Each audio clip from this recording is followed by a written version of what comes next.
We are back, and this is your girl KLONA. Hello, happy new year. How have you been? Mulimutia Mugambachi. Have you subscribed? Did you like our page? I hope you learn when you watch this page. Please check out our episodes about entrepreneurship, relationship, job searching. You will learn a lot. Are you looking for a job? Do you want another job? What are those mistakes you're doing that are making you lose your job or that are making you fail to get a new job? We have talked about new businesses. What skills do you need? But today, in this episode, I have someone who started from the lowest rank. Like, you know, the salespeople, those people, they tell we are paying you on commission per sale. Then she raised through the ranks and was able to secure a seat in the senior management room.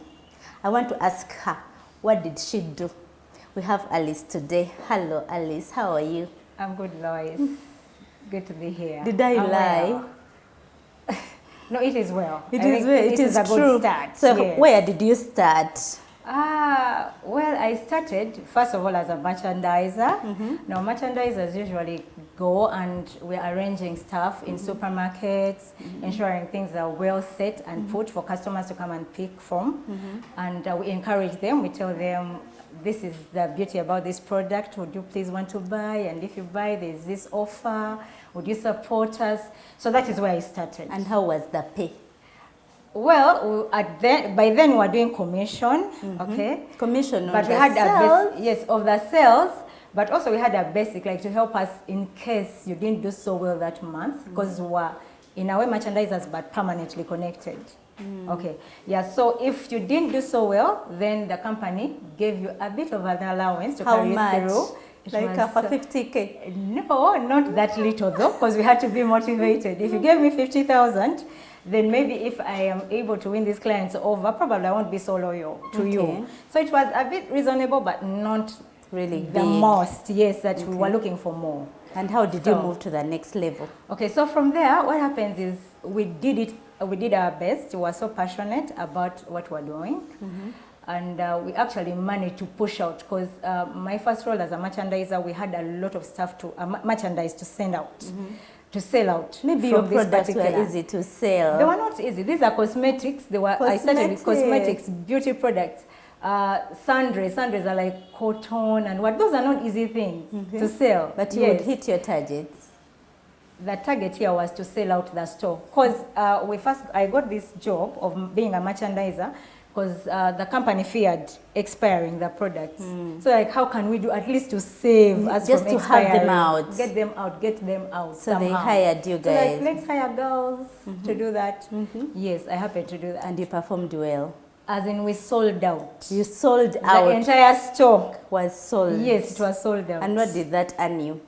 It earned me the next position in the company, which was now a salesperson. Because merchandisers, yes, you're selling. I thought merchandisers are sales. Merchandisers arrange, please, and encourage people to pick. But as sales, these you girls sit down. I see at the supermarkets. Thank you. Oh, like we wear our aprons. I say, hello, madam, do you have a minute? Did you buy Omo today? Yes, and if you buy this, that is it. So you're basically helping to clear the store. Okay. But now when you're a salesperson, you actually sit down, you have to have a target, you have to have goals, you have to have objectives, and you're paid highly, or more, okay, not highly, but at least better than the merchandiser. So you moved to sales. So I moved to being a salesperson. Then you moved to?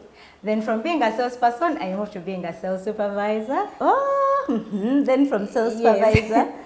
Then from sales supervisor, I moved to being an acting manager. Acting manager. Yes, because what happened, usually when we'd have our managers going on either a long vacation or we have a manager resigning and we want things to move, so I would act in that position. Okay. Yes. So after? After that, then, hallelujah, there was room. I moved into being a manager. A manager of human resource manager? No, before human resource. Remember we said merchandiser, salesperson, manager, under sales still. Yes. But then, you know, even as you do sales, you're always representing the heart of your team to management, but also you're taking the heart of management to your team. Like, you just want people, let us do this. We can do it. You know, okay, but also loving what you do, okay? Yes, so from that, we had a restructuring, okay, in a company now I had joined. Okay, I still applied to this company as a sales manager. I wanted to just be a sales manager because I'm like, I think I'm good at this.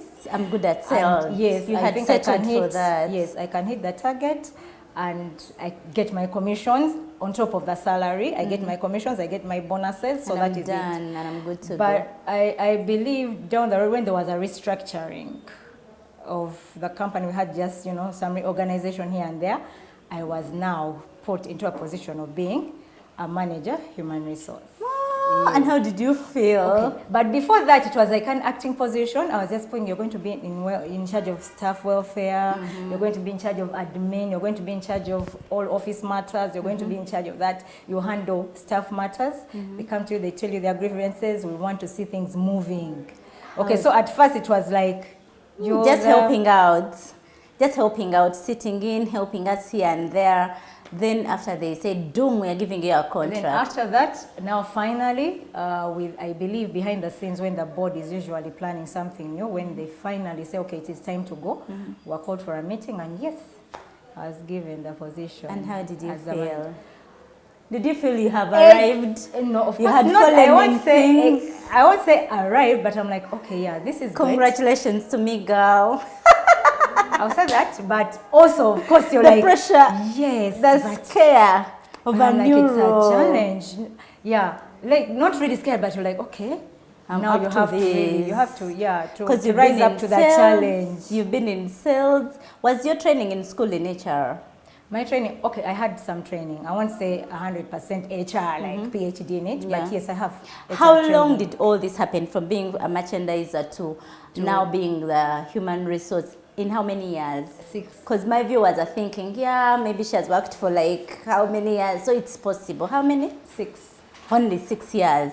And you've gone through the ranks like 6 that. years, yes. That is quite a... You should thank God. Let's have a high five for God. Oh, it should be a moment. So the big question today is, yes, how have you managed to secure that seat? In the to board. move through the ranks, to grow through the ladder, to... I mean, because it comes with the pay. Yes. I don't think you're still getting that small pay. Of course you Of won't. course with the responsibility, but at least the bag home is better. Yes. How have you managed? Okay, yeah, for starters, I would say, I think it's being passionate about what you do. Passionate. For starters, that was it. Because even when I was doing, like we said, merchandise, sales, yeah, managing the sales team. It is being passionate about what you're doing. What is given to you to do and to undertake, you do it passionately. With love. Like the desire, okay, yes, I'll say love if we use the word love. Yeah. But it's passion, like, okay, this is what I have. I am enjoying what I'm doing. I think I want to see this go to the next level. So you own it, you love it, and yes, you do it. You love the organization, you love what you're doing, you love the people you're working with, then you own it. Yes. Okay. And then the other thing is commitment. But of course, passion, one thing leads to another. So with passion comes commitment. I was really committed to what I was doing. If I'm given a job, like, okay, we're supposed, like I told you, we sold out the store, the merchandise store. But even then, when I was, my journey to becoming HR, manager, when I was put in charge of staff, like their affairs and what, like, you know, you care to know, okay, what is the problem? Or when And they come and tell you, yes, so you're committed to that. And then also you're representing the management. Remember, you're representing the owners, owner, and the vision. yes, and you're also representing the employees and their... Yes, so I'm committed to both, the staff and the manager. But you know, I am so, like, I'm saying, okay, people, we have to look at this. This is what the company wants. These are the objectives of the organization. This is the vision. This is what the board requires. So let's do this. So sometimes I found myself, even when my colleagues were not really on board with what the organization wanted, I took my ground. You took And over. I'm like, no, I took my ground. Understood. And I'm like, this is what we will do. Yes. Okay. So far you've given us passion, Yes. commitment. Yes. So if I am passionate and Yes. committed, does Yes. that earn me a next seat? In the boardroom? Yes. Okay, of course, commitment, dedication, that is they're kind of in the same basket, but they're different in a way. Like you're committed to your job. Yes. Does it mean that you have to be there by 6 a.m. in the morning and leave at 7 or 9? You work over the weekends, you work extra hours. What is in the package of commitment? Okay, now commitment, first of all, you have to know what is the goal, what is the heart of the organization. And then what am I expected like to do? Well, that is also another area that can help you to rise. But after knowing exactly what is required of you, like I'm set to achieve this. Understanding then I'm the there. goal. Yes, understanding the goal. And then I'm there. I'm really there when I'm needed. So when you talk about being at work at 6 a.m. and leaving at 10 a.m., not necessarily. I could be there, but I'm whatever it is, probably I have issues at home And you're not, and I'm there early. probably your husband Yes. is but Alice is single. Probably your husband is annoyed. Yes, You so don't want there's to go nothing back. to go to, but actually there's coming early. Why? Because I have these things. Now, that is the other quality that I was talking about, was something that leads you to the boardroom. Yes, you also are a good time manager, but under commitment, even when it comes to time. Because we have had issues now under management, whereby you're telling staff, guys, we have to be here up to 7, and already you see people's faces dropping and what. But there's something you're pursuing. But you see, we have families, we have children, we have families. You have to go back home. It is true. These things don't happen all the time. I want to ask you, Alice, do you think, because I know you're single, you're not married, you don't have children, Yes. do you think that kind of life that you have facilitated the raise in the ranks? Because like For not to all be- you think about is work, work, work. Like you don't have children, you've not been pregnant, you're not having moments of like now 3 months I'm vomiting.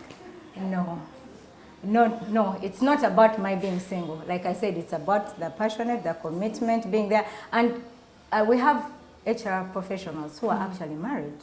Yeah, I have people I look up to. These are family people. But do you really think I that- have KLONA that I look up to.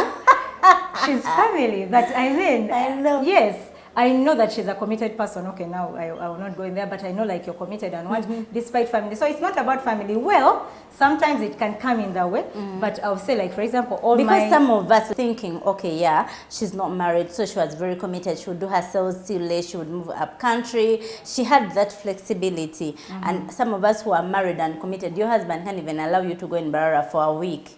Probably. Then next week you're in Tororo for another week. Okay, and then what happens is also when you're rising to secure a place in the boardroom. Yes, like some of you the go things the you look at. ranks. I would say that, okay, I think the person, there are other qualities that matter when you're looking at securing a place in the boardroom, but I think sometimes we will not be among those that will be picked to secure a place in the boardroom, because the boardroom, what takes place, you're meeting, you're strategizing, you're talking about the company, you're setting the pace, you're talking about the good, the ugly, and all that of the company. Okay, so if you're not available, even if we know that you have content, we shall just ask for your opinion, but you probably will not. But sit you're in not getting the boardroom. the Yes, seats. because of what is presented on your other side of life.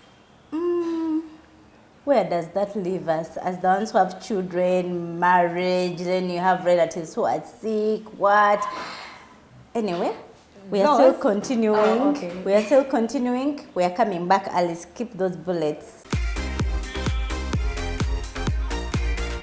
Yeah, we are back and we're talking about how to secure a seat in the boardroom. With this, I mean, how do you go from the lowest level of the organization, of the structure, to up there, to be in the senior management room, to be the person that sets strategies, talks about firing and hiring, those things, and of course the money. So today I brought Alice and we've been talking about so many things: commitment, passion, dedication, staying true to the vision and all that. And we're continuing, but there is something she had said. I asked Alice, is it true that you are able to rise the ladder because you did not have commitment of children, at a marriage, at a what?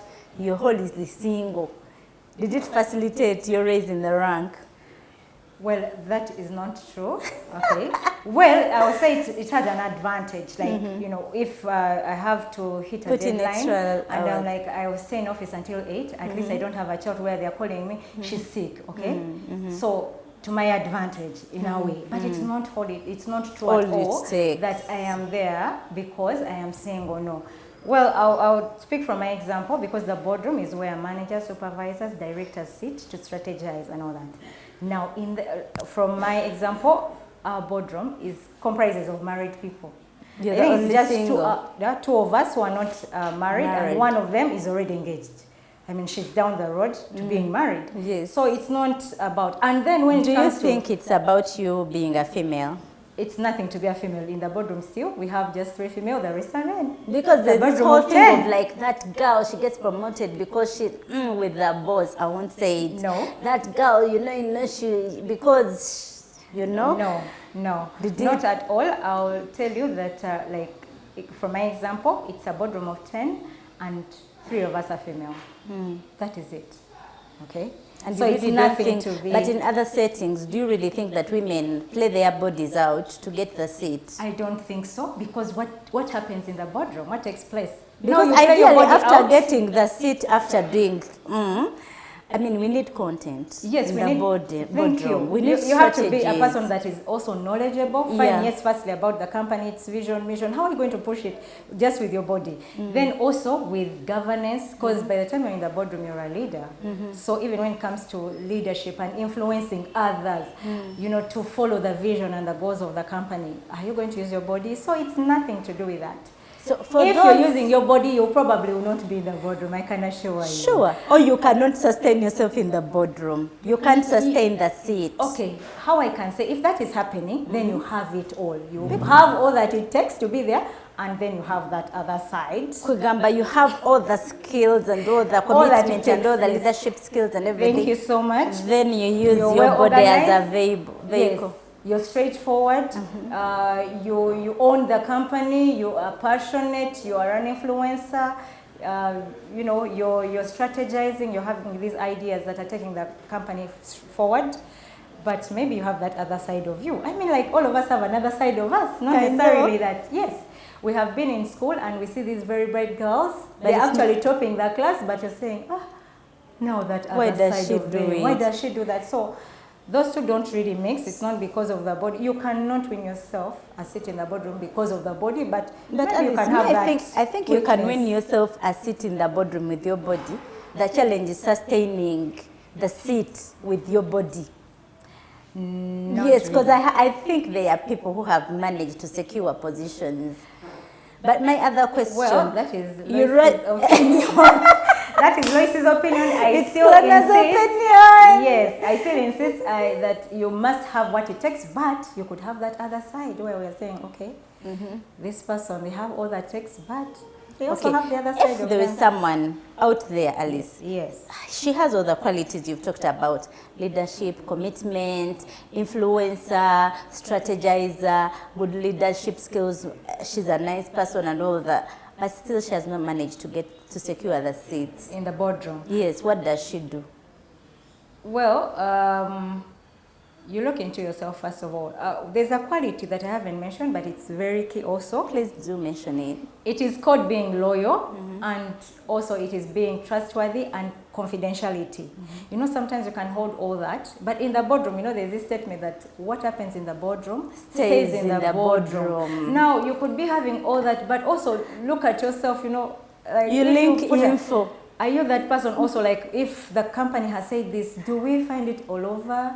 Are you able to carry it and support it as it is? Or are you going to actually, somehow, shout like it you out? Like they're going to fire someone, yes. And before that day, before that day happens, she's going to happen. Yes. So sometimes it can be like you have so much, but there's just something that is also key and crucial and doesn't want you. So do you think everyone who is in the boardroom is perfect?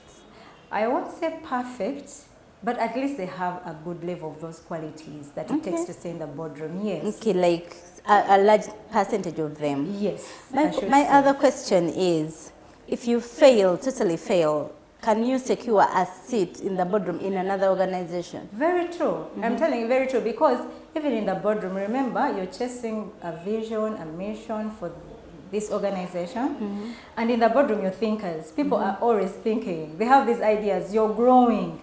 So sometimes you feel like, okay, you know what? I love this boardroom. It has nurtured me to this step.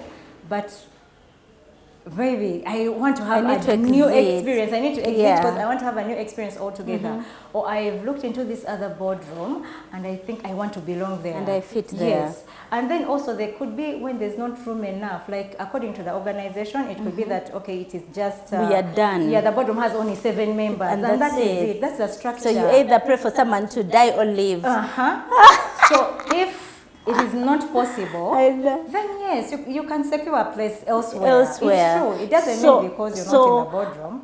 Moving on Yes. can help you secure a seat somewhere It can. else, It especially if you feel that you have all the qualities the other boardroom needs. Exactly. Okay, my other question is, there is this whole tendency of people thinking that the people in the boardroom literally do nothing. It's the officers, the lower ranks that actually do the job. Yes. Is it true? Okay, now let me tell you. I was like that one time. Because you were there. Now let me tell you, when we're in this merchandising role, then I went into the sales role. When our sales managers would get us, and then, you know, maybe something's They not grill gone you right. on target. You haven't hit this target, and what we told you, and then we would go in our corners and say, "Nah, these managers, all they do is sit, Make eat in the noise. boardroom, and then come and tell us." Until when I started to act. Now, in acting position, first of all, you have to have a plan for the team, my friend. You sit down, and this plan has to work. You have to have ideas that work. It's not just something you just talk about. So you have to plan the team. I expect this much. This is how I hope to achieve.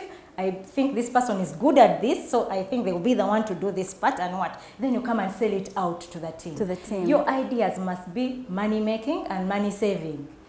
So you come and sell it out to the team. So if the team does not perform, my friend, you're a failure. You're good. So until I got into that position Right. where I have to sit and think. Even currently, you know, we've been in the pandemic. Yeah, the COVID. Yeah, the lockdown and all that kind of thing. You have to think, how can we continue to survive survive despite with all the this? challenges. And everyone else who is not in the boardroom is looking up to you, my I friend. know, and they want their pay. They don't care. So you want to say that what actually you're saying is that the people in the boardroom may not look like they are working because their work is not hardware. Yes. Like it's not tangible, moving around, bringing sales and delivering. It's not but sweeping they are- the floor and yes, what? But it is work. Because I have to tell you how to sweep the floor. Remember, I have to say it is this detergent that works. Then you run with it. But I've actually come and told you how to do it. I'll have to tell you, in order for us to hit this target, the bottom line to be where we want it to be, we need to do this and this and this. So I come and I am actually saying, if we do this and this, we'll achieve. So you're the implementer in a way, but I am without this idea that works, you will not achieve, even when you have implementers running all over. But some of us down here, we Yes. think we are more brighter than you guys. That is well. If you believe you're brighter, you know, in the boardroom, we welcome ideas. Currently, with my organization, we have a committee. It is called the Creativity and Innovation Committee. We believe in ideas, and we know people that we lead are great thinkers. They have ideas that can take us to the next place. So we give a platform for people to come and present to the boardroom, Which is good. their ideas. But So- it doesn't still mean that you're going to join the senior management But that team. is where, okay, you might not imagine, I'm imagining if you got an idea and you are the office assistant or the janitor, we probably at one moment will say, okay, we need you to lead this team in this direction, think like this. You need more training. Because one of the things that you need to be is to be knowledgeable also. Keep improving yourself. But there are okay? organizations, Alice, Keep- where you go and all you work for 10 years and Yes. all you live with is your same bachelor's certificate that you gained. With the they don't ideas train. that you have? Yes, they don't train. They don't give you capacity building at all. They don't pay. They can't even contribute to your masters. They don't even allow you to go to school. So how, and then it looks like that is a character, an element required for the next step. Yes. So how do you manage? Okay, now, again, putting those two questions together. So do you think you can ever secure a place in the boardroom even when you think you at least can have it? Because at that moment you don't have it. You have said you're not trained. So it means you need to have the Thank you. Because also you have to have the power to believe that I can be that. Yes. But have you ever also seen people thinking they have the power to believe when they are not yet equipped? Yeah. So we need to be equipped, yes. So what do you do if your organization is not supporting doing all that? you? I think sometimes Capacity-wise. some things have to be self-initiated. Yes. Yeah, like personally, online. I have really done a lot of reading on my own, so much, in order for me to be able to deliver in my position. I have equipped myself in several ways. I haven't even gone to like, you know, management now, okay, where I need to and ask them that I need this and this. I have just gone out. I've taken on short courses. I have read newsletters. I have checked other HR platforms and all that. I keep improving myself. I consult. Yes, I actually keep consulting with HR professionals. And how look about for this, the about right so, networks. So you start, yes, of course you have to network and all that kind of thing. As you believe in yourself, you don't just get lost away in self-pity, like those people never allow us, they never promote us, they promote their relatives and all that. And somehow, somewhere, somehow, I don't know how things are done by God, it things happens. happen when you just do your best. Somehow. Yes, a Hard door work opens. pays. Yes, a door opens. Be loyal, be committed, do the hard work. You will find yourself there. Yes. So my question is, our large family, Yes. do they contribute to this? Like your sisters, your brothers, your relatives, how do they help us to raise? Or they have no role in this, like you're an adult, you've grown, moved on. Okay, I would say they have indirect roles. When I say indirect, it means someone didn't sit me down and say, this is how HRs do. This is how a leader does. But let's say our parents, I would say, let's say my mother, like from the word go, should always encourage us, you know, to take on leadership. If we are home, she will be like, you'll be in charge of this, you'll be in charge of this. And I expect it done to the nth degree, correctly, nicely. And at the end of it, we have to give an accountability. And sure enough, if you did your work well, she would reward you. Or if you didn't, she would call everyone else and say, now you didn't do this, and now you should learn from the other. Yeah, so, and then maybe from all that, I'm saying the indirect, from all that, you're leading a sister here, you're leading a brother here, you're when having you a family go into meeting, the work they tell you, Alice, please environment, lead us here and what.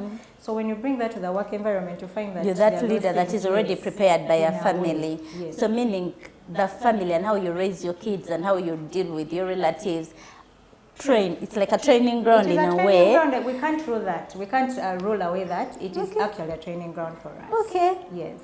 We cannot get enough of this. I'm sure you still wanted to continue watching this episode. We will call Alice back to give us more info, but specifically about securing the seat in the boardroom. I think we've got it right. Next time, check us out. Please like, subscribe, comment. Tell us what you want to hear from us. Till next time, bye. Bye.